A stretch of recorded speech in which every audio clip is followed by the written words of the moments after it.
বন্ধুরা, আজ আমি এই বাটা মাছগুলো সরষে বাটা রান্না করব। কিভাবে আমি রান্না করি সেটা আপনাদের সাথে শেয়ার করব। চলুন মাছটাকে কেটে নেওয়া যাক। মাছগুলো এনেছে পুরো টাটকা, মানে পুকুর থেকে সবে ধরেছে আর সেই সময় এনেছে। বন্ধুরা, এই টাটকা মাছের সর্ষে বাটা করব। চলুন রান্নাটা শুরু করা যাক। মাছটাকে আমি কেটে ভালো করে ধুয়ে নেব। বন্ধুরা, আমি বাটা মাছটা ভালো করে ধুয়ে নিয়েছি কেটে। এবার আমি মশলা মাখিয়ে নেব। এখানে আমি দিয়ে দিচ্ছি পরিমাণ মতো নুন, দিয়ে দেবো পরিমাণ মতন হলুদ,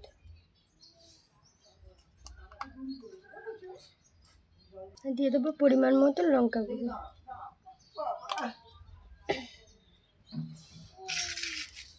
এটাকে আমি ভালো করে মাখিয়ে রেখে দেবো।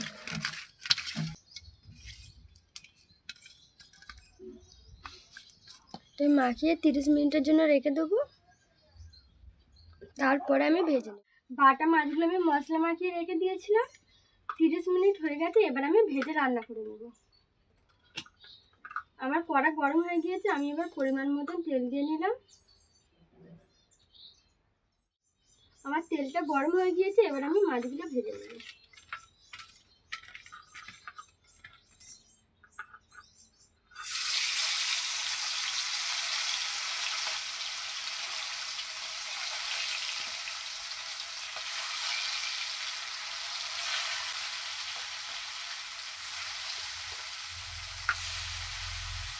মাছগুলো আমি ভালো করে লাল লাল করে ভেজে নিই। আমার লাল লাল করে ভাজা হয়ে গিয়েছে, এবার আমি তুলে নেব।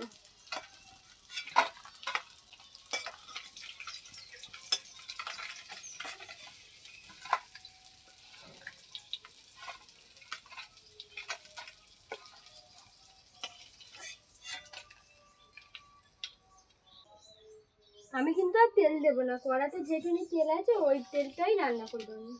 এখানে মাছের ঝালের জন্য নিয়েছি পেঁয়াজ, আদা রসুন বাটা, টমেটো, আর এখানে আমি সরষেটাকে বেটে নিয়েছি আগে থেকে।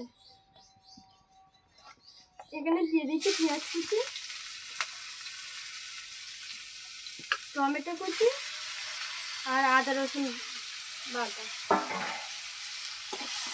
এবার দিয়ে দেবো পরিমাণ মতো নুন, পরিমাণ মতন হলুদ আর পরিমাণ মতো লঙ্কার গুঁড়ো। মশলাটাকে আমি ভালো করে কষিয়ে নেব। মশলাটা আমার ভালো করে কষানো হয়ে গিয়েছে, এইবার আমি পরিমাণ মতন জল দিয়ে দেবো।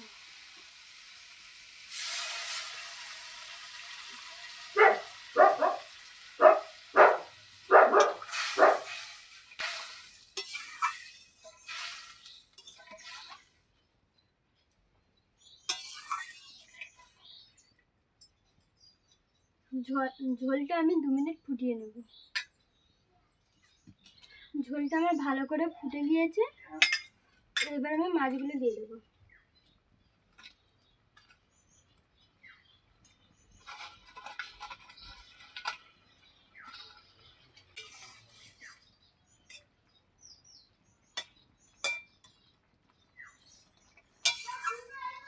এখানে আগে থেকে বেটে রাখা সরষেটা আমি দিয়ে দেবো।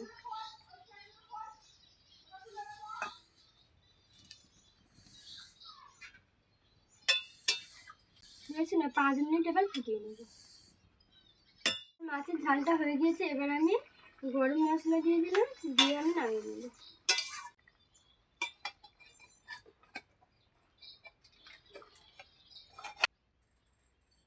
দেখুন বন্ধুরা, কি সুন্দর হয়েছে।